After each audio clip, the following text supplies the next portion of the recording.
Good morning, everyone. Here we are at Stone Table Studios again. Welcome to all my Good Shepherd students and any other students who are here for this drawing lesson. Today we're going to do a simple optical illusion, and we've done some similar things before, but I think while we're home in isolation, this will be a fun and relaxing activity. So all you need today is a plain piece of computer paper and colored pencils or crayons. If you want to use a marker for the first step, you can, but colored pencils or crayons for shading. We are going to make some worms or distorted kind of tubes, and they're pretty simple to make.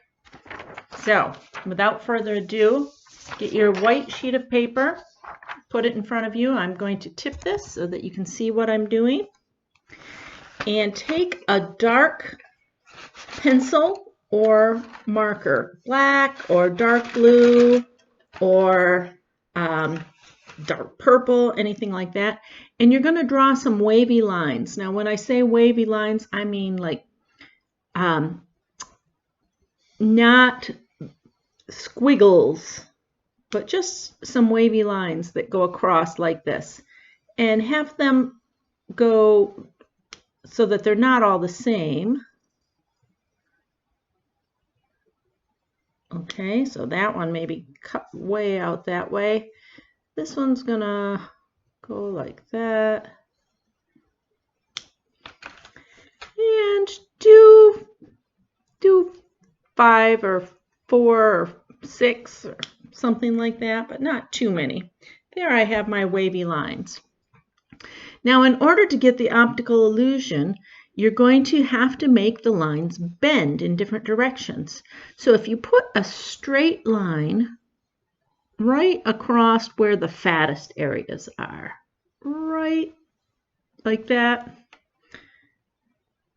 on all of these, and this one is kind of right there, and you know what?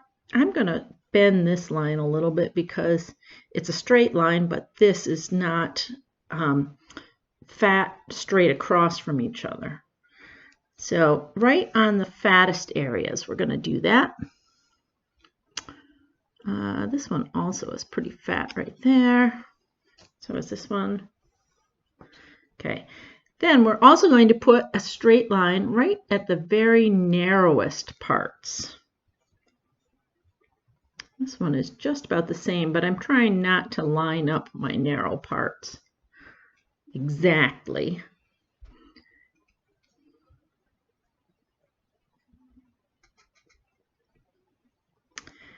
And oops, I just broke my black pencil.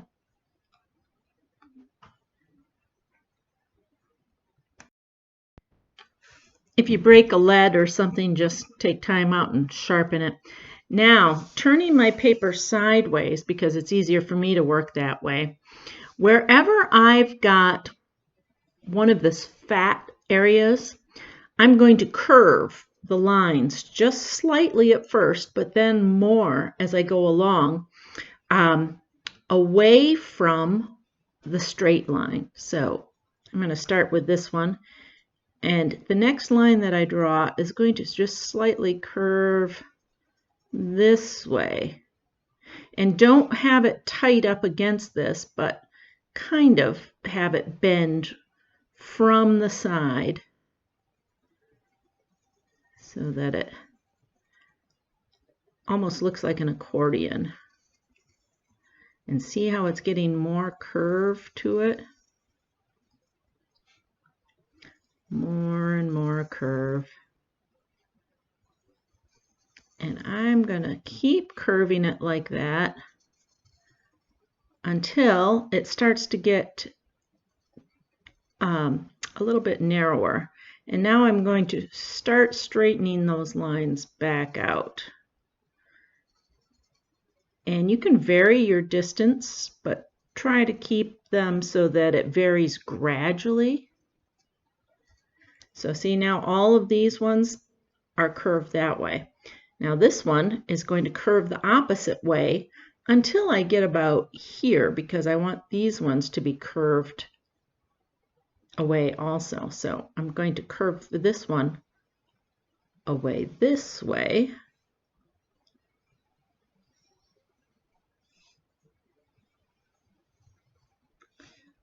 Like so. And see how it starts to give the illusion of roundness? That's why it's an optical illusion. These are just lines. It does not have roundness. Okay, and now again, it's starting to bend back the other way.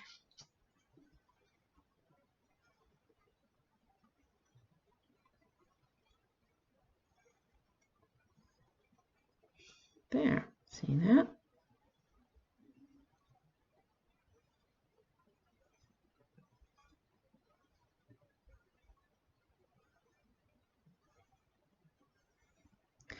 And we're just varying these. So sometimes the bends look like they're going one way, and sometimes they look like they're going another. So once you get one line done, just pick another one and do another one until we get them all done. I'm going to do this fairly quickly now.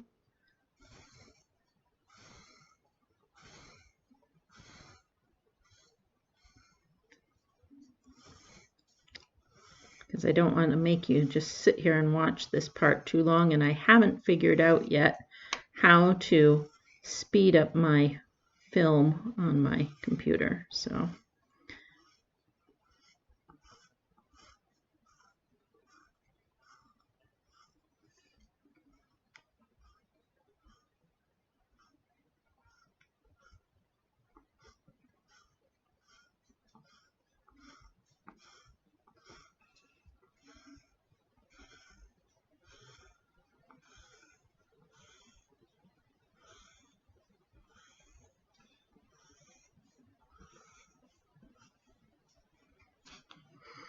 I like to do every other one at first. It just makes it look interesting. Sometimes when people do this, they try to line up their lines, but I don't think it's necessary.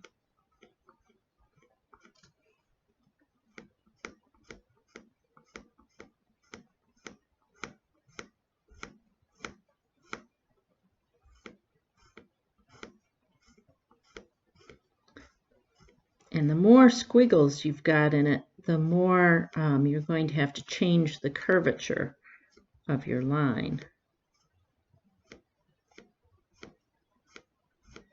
And notice that when the line is bending so that it's more open, it makes it look like it's closer to you.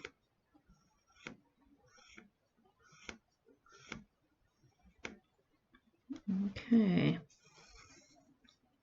Now I'm going to come in and do these in between guys.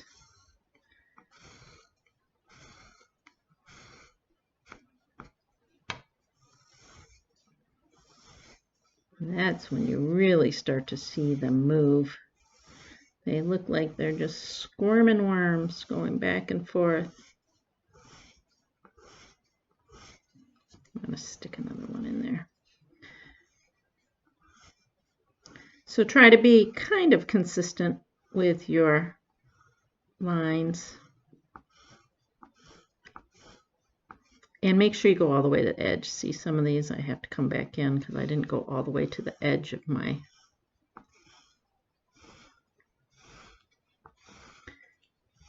There we go.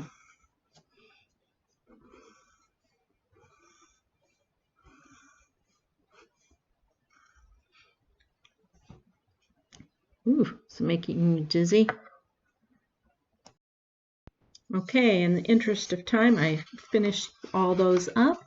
And now that I have all of my lines drawn, I'm going to pick out some nice bright colors. And I'm going to come in and I'm going to start just shading the sides. And when you shade the sides, shade along the line, and if you shade on this side, then this line also is part of this same segment. So you're going to shade along that line. That one's got a big dip there. Okay, I'm going to do this pretty quickly right now, just to define where this yellow one is going to be. It's going to be right along here. So that's the one I want to do. And what I want to do is make sure that I make it darker toward the edge and lighter so it stays nice and light at the very top, maybe even to the white. So if you come in like this too,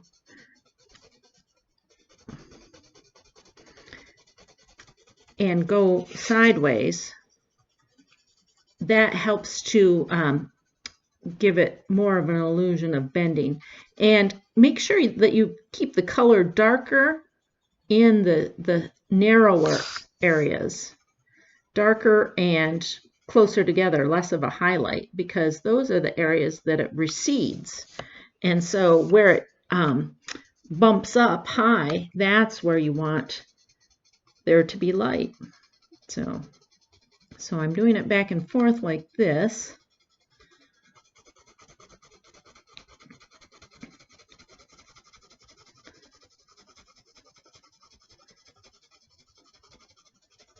Using the side of my pencil lead, okay? That will cover more quickly, or if you're using a crayon, okay? And now once you've done that, that looks nice, but it doesn't quite give the effect that we want. So now you're going to blend a little bit by making it darkest toward that outside edge. And you can apply a little bit of pressure if you want, but as you get toward the middle, you're going to lighten the pressure, because you want it to blend. You don't want to have any hard edge there. So again, I'm darkening this.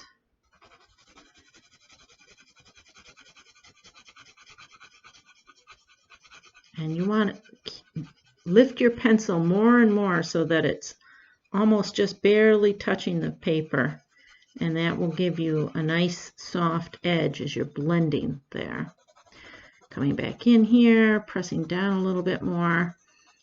And I want those to really recede, so I'm going to not have any highlight areas in the very narrowest parts. I'm going to make the color come all the way to the center.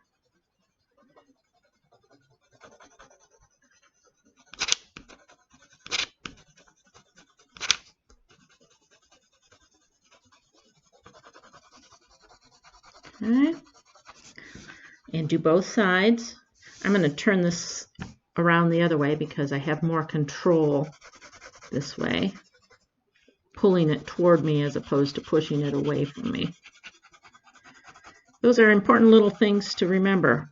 What gives you more control? What enables you to do the work the way you need to do it?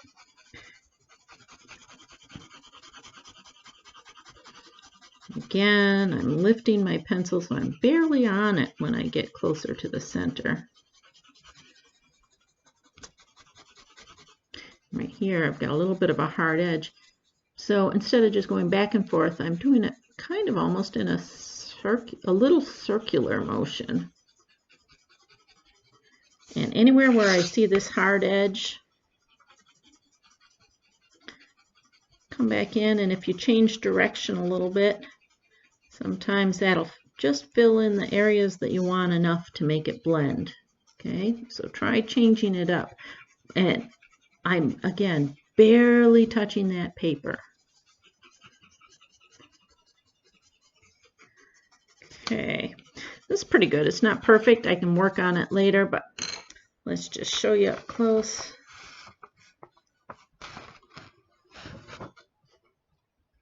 So go ahead, pick different colors. It's nice if you put a cool color next to a warm color. It makes them contrast more, just like I did with this one. Okay, work at it, and I'll show you my finished one as soon as I'm done. I'm not done yet, but I want to show you guys a quick something.